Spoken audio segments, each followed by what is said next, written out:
Within the world of academia, there's a time and a place for celebration, a precious moment to gleefully indulge in ritualistic ceremony and embrace all of its grandeur and pageantry.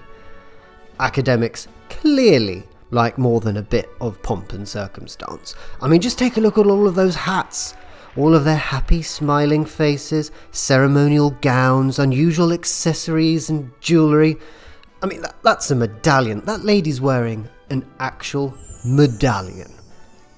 And who can blame them? Who can blame all of these lovely intellectuals wanting to dress up for an evening of well-mannered frivolity? I mean, I get it. I do. I mean, I'd be slipping into dress robes as well, if only I'd gotten mine at Hogwarts.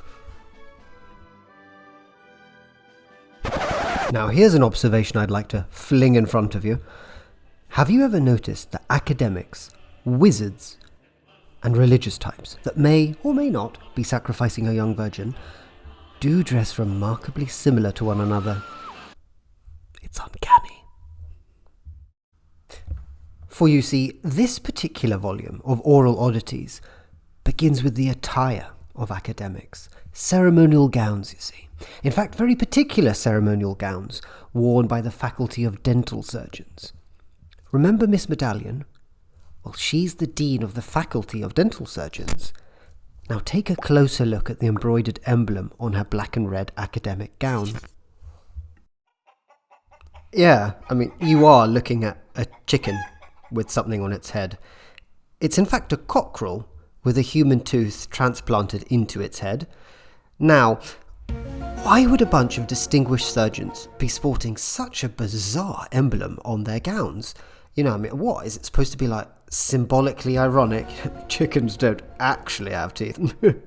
You know, or what? Like, do surgeons just like eating chicken nuggets with their teeth? Or clearly there's a story here. And hopefully I've piqued your interest and you want to know why this is a thing. Well, I've got the answer for you. So hop onto my DeLorean and let's travel back in time to the Age of Enlightenment, to 18th century Britain, and acquaint ourselves with the Hunter brothers. This is William Hunter, a man of humble beginnings, born here on a farm in Long Calderwood in 1718, and who would later become one of the most esteemed physicians of his time. His younger brother, John, born 10 years later in 1728, would become equally famous, following in the footsteps of his older brother. The Hunter brothers were world-renowned physicians, anatomists, educators, and avid collectors of anatomical specimens, coins, paintings, curiosities, and amassed a library of books and manuscripts. William had spent his early years studying obstetrics and anatomy under several prominent physicians of the time. He travelled across Europe to learn more, fueled by his curiosity, noting, while visiting France, just how well the Parisians were teaching human dissection, something which was woefully subpar back in old Blighty, so he was really eager to change that and implement the same standards when he returned to his new home in the city of London. And it was there that he established a successful obstetrical practice and opened the city's first school of medicine and anatomy. So before long, William was rubbing shoulders with the upper crust of London. He made influential friends like the naval surgeon James Lind, who figured out that citrus fruits prevent scurvy, and the famous explorer James Cook.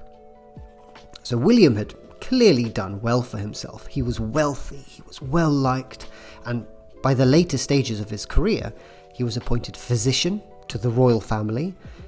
He had published several notable works and was a professor of anatomy at the Royal Academy. But what of John Hunter, his younger brother? Well, he was still living in Scotland by the time William had established himself as this successful physician with his own school of anatomy in the capital of England. So John wrote to his brother, asking William if he could become his aide and join him in London. William accepted and promptly gave his brother a human arm to dissect and study. Now, John did such a meticulous dissection of the arm that William recognised his exceptional potential and put him to work in the dissecting rooms, where John worked tirelessly, and within 6 months he had surpassed William as a dissector. John would go on to have a successful career in his own right. He became a distinguished surgeon, advocating the importance of the scientific method in medicine, and like his older brother, he too became a fellow of the Royal Society and had influential friends. Even one of William's good friends, the explorer James Cook, took a liking to John and would send him specimens from his voyages, which included the head of a Maori warrior for him to dissect. So the lives of the Hunter brothers, these two remarkable Renaissance men, is fascinating to learn about, if you ask me. Because just imagine what it would have been like to have been alive at that time, to have been there at the Hunters' School of Anatomy and Surgery, which was in a large home in Covent Garden, and you're joined by other gentlemen that had travelled far and wide to have the opportunity of learning the art of dissection on real human cadavers. And these dissections, they had to be performed in the evenings and during the winter because it's cold. It had to be cold to help stop the bodies from decomposing and putrefying. You see, the Hunter brothers, they guaranteed that every pupil would get their own corpse for hands-on dissection. So their classes were a roaring success, but reliant on a regular supply of fresh corpses, which were difficult to get hold of. And that meant that the hunters had to enter the shadowy underworld of London and form ties with body snatchers. In other words, thieves that would steal human corpses, often the dead bodies of criminals that had been executed at the Tyburn gallows. I mean, a shady business to be involved in, the snatching of bodies, but the hunters were never caught. They were never prosecuted. So it's no wonder that Robert Louis Stevenson, the author of Dr. Jekyll and Mr. Hyde, was inspired by John Hunter. John Hunter's home in Leicester Square actually served as the inspiration for Dr. Jekyll's home. You know, there's a story about John which really exemplifies why he's such wonderful material for a horror novella, and it's the strange case of the Irish giant. Okay, so there was this Irishman by the name of Charles Byrne, who was regarded as a freak, a kind of living curiosity that walked the streets of London at the same time as John Hunter in the 1780s. Now, Charles Byrne was so tall that people referred to him by the epithet Irish giant. Okay, now John, who we know was a mad collector of rare anatomical specimens for his private museum, became obsessed, utterly obsessed with the Irish giant for obvious reasons. You know, he wanted him stuffed. He wanted to cut him open, dissect him, and look at his big bones. And he openly told this to the Irish giant as well. You know, he was like, "When you die, mate, I'm gonna study you. I want your bones, laddie. I want to take a look at your big bones." And the Irish giant was understandably disturbed by this and instructed his friends to make bloody well sure that John Hunter, the crazy surgeon, didn't get hold of him when he died, right? He even went as far as to literally arrange for his friends to bury him at sea in a lead coffin, no less, all right, because he'd sink to the bottom. But did that stop John? No, it didn't. Once he heard that the Irish giant was feeling poorly and a bit unwell, he had him followed day and night so that he could be alerted as soon as he died. And yeah, John thwarted the whole burial at sea plans, and I think this picture says it all, really. Okay, now I know what you must be thinking, dear viewer. When are you getting to the bloody cockerel tooth part? Come on now. Soon. We're almost there, I promise. So very briefly, okay, John becomes an army surgeon. He serves during the 7 Years' War, and by the time he gets home to London, he's out of a job at William's school. Someone else has his job now. So John joins a dental practice. He works alongside the dentist James Spencer for 5 years. Part-time though, dentistry, full-time as a killer on the back.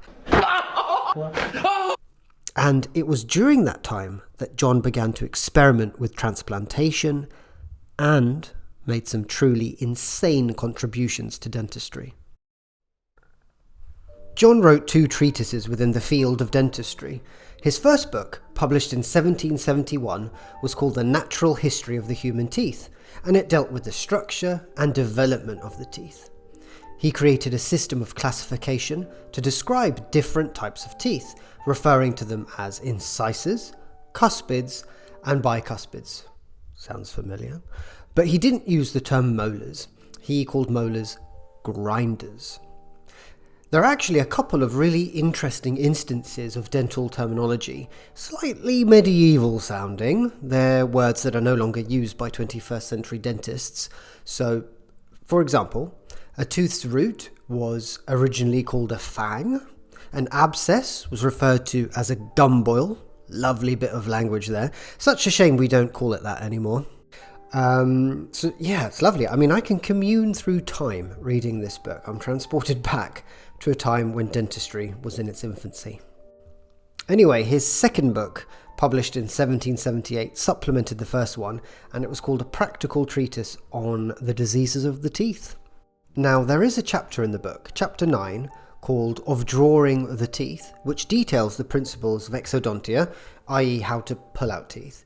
But the vast majority of the chapter focuses on how to transplant teeth, and it's a mad chapter. I've actually added a link to the book in the description so you can read it for yourself. And it's in this chapter that we learn that John uses the term Scion tooth when referring to a transplanted tooth. And this is because he thought that the procedure of transplantation was akin to gardening, similar to grafting the shoot of a plant. And he went on to do all kinds of different experiments so that he could deepen his understanding of transplantation.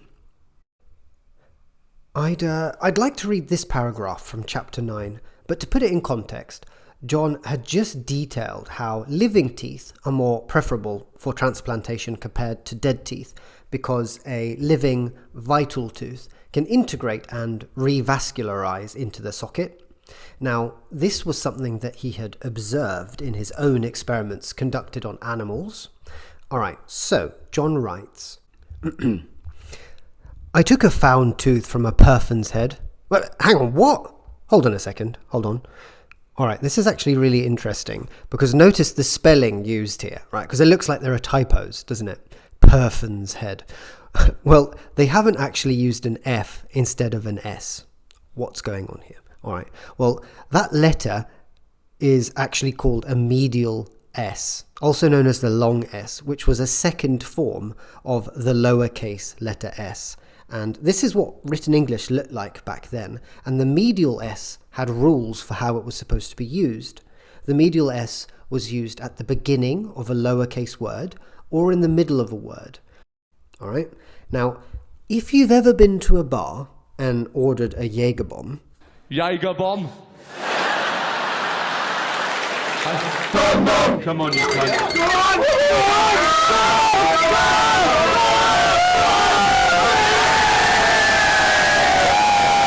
well, then you've seen a medial S before, probably without realizing it. See? Pretty cool, right? And now you know. Alright, let's give this another go. I took a sound tooth from a person's head, and they made a pretty deep wound with a lancet into the thick part of a cockscomb. FYI, just quickly, a cockscomb is the fleshy bit on top of its head. All right, I had to Google it. I didn't know what it was. Should I press image search? Oh, you got to, don't you? How often do you image search a cockscomb? Oh, this could be bad. All right, I'm going to press it. Oh, okay. Cockscomb, and pressed the fang of the tooth into this wound. I fastened it with threads passed through other parts of the comb. The cock was killed some months after, and I injected the head with a very minute injection, and the comb was then taken off and put into a weak acid, and the tooth being softened by this means, I slit the comb and the tooth into 2 halves. In the long direction of the tooth, I found the vessels of the tooth well injected, and also observed that the external surface of the tooth adhered everywhere to the comb by vessels, similar to the union of a tooth with the gum and sockets. And now for the grand finale, here are the specimens which are part of the Hunterian collection. And here we can see the cockerel, both halves, and we can clearly see a canine tooth transplanted into the cockerel's cockscomb. And John believed that the transplant was successful, but he was actually mistaken because only a fleshy non-vascular growth extends into the pulpal cavity of the tooth. That's what she said. Which indicates that the transplant was unsuccessful. So poor John, I mean, he tried so hard. He really did. I mean, there's a footnote. I may just here remark that this experiment's not generally attended with success. I succeeded but once out of a great number of trials. God blimey, I mean, Lord knows how many chickens John got his hands on. A great number of chickens. And to his knowledge, he only succeeded once. So imagine how stoked he must have been when it worked. I mean, I can only imagine how he must have celebrated with his team of dental assistants when it worked.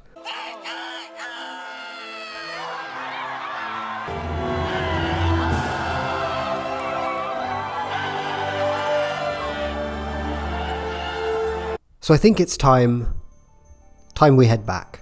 So thanks for watching this volume of Oral Oddities with me, Dr. Jamie.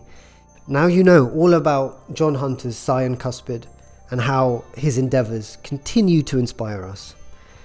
And as a DMC world champion, Cutmaster Swift once told me, know your history. It's important to know your history.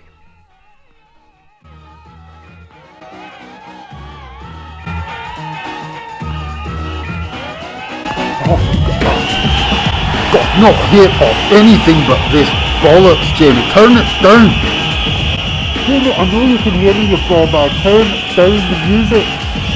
But you know what? Turn it off. Turn it off, Jamie. Stop playing hip hop.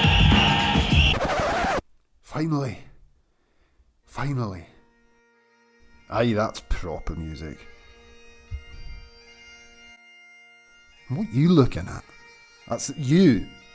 That's right, I'm talking to you, laddie. Can you not read? Can you not read what it says above me?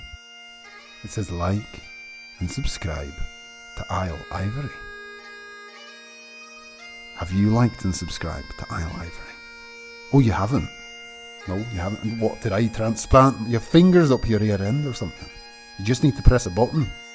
Look at that, the subscriber count is bloody terrible, it's pitiful. Go on your cell, press the button. Use your bloody fingers and press the subscribe button, you